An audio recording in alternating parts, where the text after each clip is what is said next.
नमस्कार दोस्तों, stock market studies में फिर से एक बार आपको बहुत-बहुत स्वागत है। तो आज यहाँ पे मैं डिस्कशन करने वाला हूँ एक इलेक्ट्रिक इक्विपमेंट बनाने वाला कंपनीज़ के बारे में, जो देखा जाए तो पावर सेक्टर के साथ जुड़े हुए कंपनीज़ है। तो कंपनी एक धमाका जैसा परफॉर्मेंस दिया कोविड के बाद, क्योंकि जिस कंपनी का प्राइस अराउंड ₹5 के आसपास देखने को मिला था कोविड के सिचुएशन के टाइम में, आज वो करीबन 300 के आसपास चल रहा है। तो करीबन-करीबन 5000% से भी ज़्यादा रिटर्न दे चुके हैं। तो इसीलिए रिटेल पब्लिक के इस कंपनी बहुत पसंदीदा कंपनी है। तो बहुत सारे दोस्तों ने कमेंट भी किया, सर इस कंपनी के ऊपर एक वीडियो बना के दीजिएगा क्योंकि कंपनी फिर से एक लेवल ब्रेकआउट किया है। आपने वो जो लेवल आपने दिखाया है, उस लेवल ब्रेकआउट हुआ है। उस लेवल ब्रेकआउट होने के बाद कभी फिर से क्या रैली होने वाला है? तो चलो उसी के बारे में डिस्कस करूँगा। वीडियो को लास्ट तक देखना क्योंकि बहुत इंपॉर्टेंट पॉइंट यहाँ पे मैं आपके साथ शेयर करूँगा। साथ ही साथ टेक्निकली चार्ट पैटर्न भी दिखाऊँगा जहाँ से आपको बहुत कुछ सीखने को मिलेगा। तो चैनल को सब्सक्राइब कर लीजिए और टेलीग्राम को भी ज्वाइन कर लीजिएगा। तो चलो देख लेते हैं कंपनीज़ के बारे में। तो कंपनी कौन-सा है? कंपनी का नाम है CG power, CG power international solution. तो देखिए एक पॉपुलर कंपनी बन चुके हैं अभी। हर रिटेल पब्लिक के पास इस कंपनी के ज़्यादा से ज़्यादा देखने को मिलेगा इसका शेयर।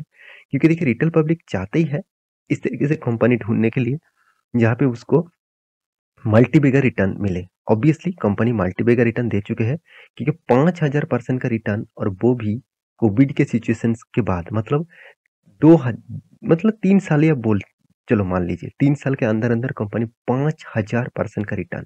तो सोचिए आपने अगर 1 लाख रुपया निवेश कर देते तो आज आपका कितना गुना हो जाता। तो तो अराउंड आप बोल सकते हैं 1 लाख की इन्वेस्टमेंट अभी आपको 1 करोड़ बन जाता। तो इस तरीके से इन्वेस्टमेंट यहाँ पे आपको देखने को मिलेगा। तो क्या इस बेसिस में कंपनी के ऊपर निवेश करना चाहिए? देखिए कंपनी स्टार्ट कब हुए थे? कंपनी 1937 से स्टार्ट हुआ था, बहुत पुराना कंपनी है।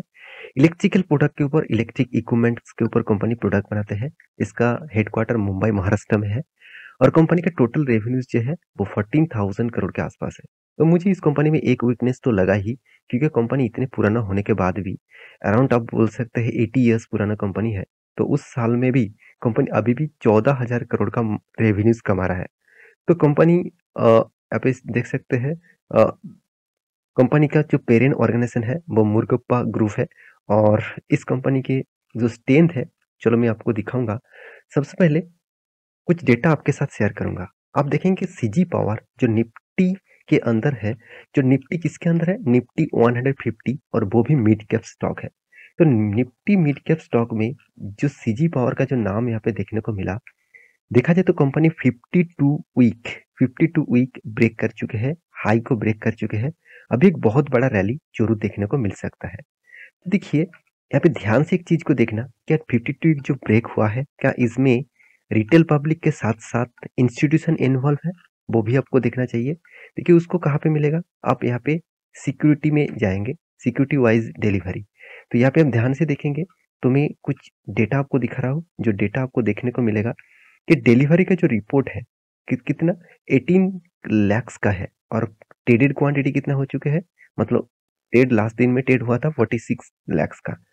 कुल मिलाकर 40% के आसपास डिलीवरी उठाया जा रहा है। देखिए इस डिलीवरी से ऐसे क्लियर नहीं होता कि इंस्टीट्यूशन इस कंपनी के ऊपर ज़्यादा निवेश कर रहा है। अगर 60% 50% के ऊपर अगर डिलीवरी देखने को मिलता, तो मैं आपको बोल देता कि हाँ, यहाँ पे रिटेल पब्लिक के साथ-साथ इंस्टीट्यूशन भी निवेश कर रहा है। मगर मुझे ऐसा कुछ देखने को नहीं मिला।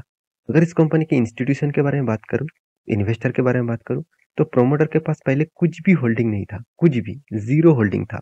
आज प्रोमोटर खुद 58% होल्डिंग रखा है, क्योंकि प्रोमोटर को खुद पता है आज कंपनी धीरे-धीरे आगे बढ़ने वाले हैं।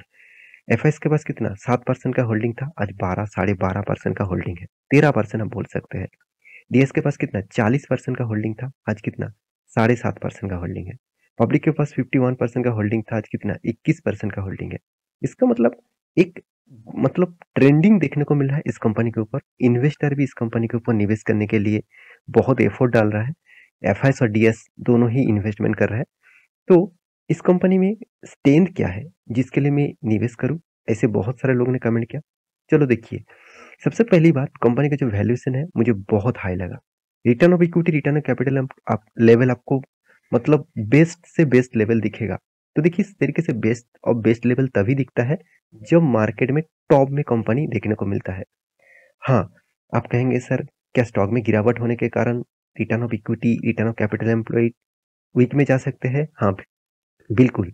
ये डेटा तभी चेंज होता है जब मार्केट का सिनेरियो, मार्केट के स्टॉक का प्राइस का अप और डाउन के मूवमेंट के ऊपर। तो इंडस्ट्रीज पी रेशियो 36 है और इसका पी रेशियो 76 है, मतलब बहुत हाई वैल्यूएशन कंपनी देखने को मिला। प्रोमोटर के पास 58% होल्डिंग है। इनमें सबसे ज्यादा मुझे वीकनेस लगा इस कंपनी के ऊपर, वो है कंपनी का प्रोमोटर का प्लेजिंग। देखिए इतने सारे चीज तो ठीक ठाक था, कंपनी का वैल्यूएशन भी ठीक था, return of equity, return of capital employed भी ठीक था। फिर भी कंपनी खुद के शेयर को गिरवी रखकर पैसा उठाकर काम कर रहा है। ये कितने हाई रिस्क है, आप एक बार अंदाजा लगा लीजिए। अगर कल जाके कंपनी का रेवेन्यूज कम हो जाता है, कंपनी का अगर प्रोजेक्ट नहीं मिलता है, तो जो गिरवी रखा है प्रोजेक्ट को, मतलब जो शेयर को खुद का जो हिस्सेदारी है उसको जो गिरवी रखा है, वो शेयर तो जाएगा, कंपनी में हाथ से चला जाएगा और उसके बाद कंपनी टोटली बर्बाद हो जाएगा। और रिटेल पब्लिक, इसका चार्ट पैटर्न में दिखाऊंगा, पहले भी इस तरीके से सिनेरियो को दिखा चुके हैं।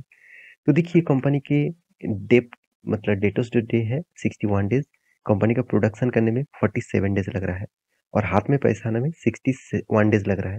कंपनी का सेल्स ग्रोथ, प्रॉफिट ग्रोथ, मतलब सेल्स में तो पॉजिटिव है, प्रॉफिट ग्रोथ में नेगेटिव है। मार्केट कैप टू सेल्स बता रहा है कंपनी जो इंटरेस्ट, मतलब 1 रुपया कमाने के लिए कंपनी को 6.5 से 7 रुपया इन्वेस्टमेंट करना पड़ रहा है।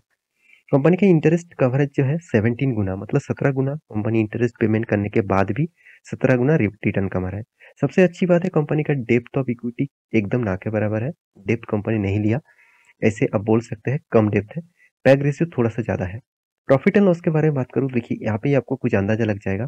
कंपनी कंटिन्यूसली लॉस करते थे, आज कंपनी फिर से प्रॉफिट में आया, मगर इस प्रॉफिट का रेशियो मुझे थोड़ा सा वीकनेस दिखा, क्योंकि प्रॉफिट का रेशियो हमेशा बढ़ना चाहिए था, तो यहाँ पे क्या हुआ, कम हो गया। तो ये एक कंपनी के लिए वीकनेस बन चुके हैं।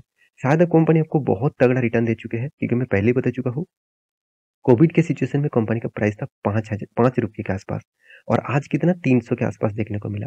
करीबन करीबन आपको 5000% का रिटर्न दिया। इसी चक्कर में रिटेल पब्लिक सबसे ज्यादा इन्वेस्टमेंट किया। कैश फ्लो के बारे में बात करें तो देखिए यहाँ पे भी नेगेटिव दिख रहा है, इसका मतलब कैश फ्लो को भी कंपनी कंटिन्यूसली पॉजिटिवली मेंटेन नहीं कर पा रहा है। कुछ कुछ ही बार कंपनी का कैश फ्लो मेंटेन हो रहा है, मतलब कुछ बार हाथ में पैसा आ रहा है माल बेचने के बाद, कुछ बार नहीं आ रहा है। तो इस तरीके से सिनेरियो क्रिएट हो रहा है। अभी चार्ट पैटर्न के बारे में बात करूँ तो ध्यान से इस चीज को देखना। यहाँ पे देखिए कोविड के सिचुएशन में इस टाइम में कंपनी का प्राइस हो गया था करीबन करीबन 5 रुपीज के आसपास और तब से लेकर कंपनी देखिए लगातार लगातार ग्रोथ किया और आज कितना में हाई कर रहा है, करीबन 300 रुपीज के आसपास। कंपनी फिर से हाई ब्रेक किया है। मैं आपको हमारा टेलीग्राम ग्रुप, प्रीमियम ग्रुप में इस तरीके से कॉल प्रोवाइड किया गया है। इसका ब्रेकआउट आने के बाद ही एंटर के प्राइस दिया गया है। एंटर कहाँ पे मिला, एंटर कहाँ से हो गया, चलो मैं आपको सिखा भी दे रहा हूँ।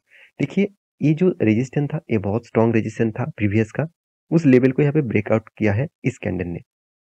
मगर मैं बहुत बार बोल चुका हूँ, कभी लॉन्ग जर्नी करके कोई भी कैंडल में ब्रेकआउट हुआ है तो प्लीज एंटर मत हो जाइएगा, उसको रिट्रेसमेंट करने दीजिए। उसके बाद कोई भी कैंडल में उसको ब्रेकआउट होना चाहिए और वो भी ग्रीन कैंडल, और उसका जो बॉडी है उस बॉडी के ऊपर क्लोजिंग होना चाहिए। देखिए इसका जो बॉडी है यहाँ पे क्लोज हुआ, तो उसके ऊपर यहाँ पे क्लोजिंग देखने को मिला इस कैंडल में, तो इसके ऊपर एंटर होना चाहिए, इसके नीचे स्टॉप लॉस होना चाहिए और 1:3 रेशियो का टारगेट होना चाहिए।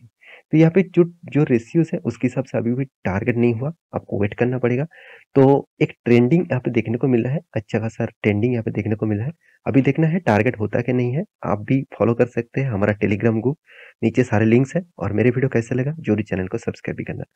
तो इस तरीके से वीडियो पाने के लिए चैनल को सब्सक्राइब भी करना। मिलते हैं नेक्स्ट वीडियो में, तब तक के लिए अच्छे से रहिए, अपना ख्याल रखिए, बाय बाय।